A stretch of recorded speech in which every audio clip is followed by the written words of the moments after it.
ఇప్పుడు మళ్ళా మహానాడు అంట, మినీ మహానాడు. ఏంది మహానాడులో వాళ్ళ తీర్మానాలు? ఒక్కొక్క ఊరికి సంబంధించి వందల వేల కోట్లకు సంబంధించిన అభివృద్ధి కార్యక్రమాలు తీర్మానం చేసి అవి చంద్రబాబు నాయుడుకి తీసుకుపోయి మహానాడులు ఇస్తారే. చంద్రబాబు నాయుడు అన్ని సంకలో పెట్టుకొని అమరావతి తీసుకుపోయి ఇంకా అడిగి పోతానే ఒక్కొక్కటే శాంక్షన్ చేసి కొట్టంటే ఊళ్ళు అంటే అభివృద్ధితో ఉరకలేస్తుంటదంట. సింగపూర్లో అవుతాయంట. ఇంతకుముందు మా దాంట్లో శ్రీలంక అయింది, అది ఇప్పుడు సింగపూర్ అవుతుందంట.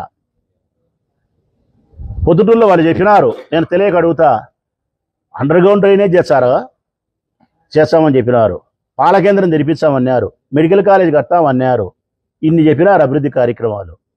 ఇప్పుడు మినీ మహానాల్లో తీర్మానాలు చేస్తున్నారు ఏంటో. మేము తెచ్చిన కూరగాయల మార్కెట్కి 20 కోట్లు తెచ్చిచ్చి 20 కోట్ల పని చేసి పని ఎత్తిపెట్టినారు ప్రజలారా. పనిచేసే కేసీపులయ్య కొడుకు సామాన్లు గిమాను సంఖలో పెట్టుకొని ఇచ్చినాడు. ఏం లేవాడ, ఒక సుత్త లేదు, పలుగు లేదు, పార లేదు, ఆడ ఎత్తినాడాడ టోపేరం. మేము తెచ్చిన 21 కోటి మాత్రమే పనిచేసినారు అంతే. దానికి పనిచేసేదానికి లెక్క లేదు. మీరు ప్రజలతో లెక్కిపించుకొని పని చేసుకోమని ప్రభుత్వం చెప్తాంది. రేపు మీటింగ్ పెడుతున్నారు, ప్రజల దగ్గర నుంచి లెక్కిపించుకోండి అని. గుడ్ విల్ కింద ప్రజల దగ్గర ఇప్పించుకొని మార్కెట్ కట్టుకోండి, లేకుంటే లే అని చెప్పి మున్సిపల్ కమిషనర్ పత్రికా ప్రకటన ఇచ్చినాడు. మాకు కూడా ఫోన్లు చేసి చెప్పినాడు రమ్మని.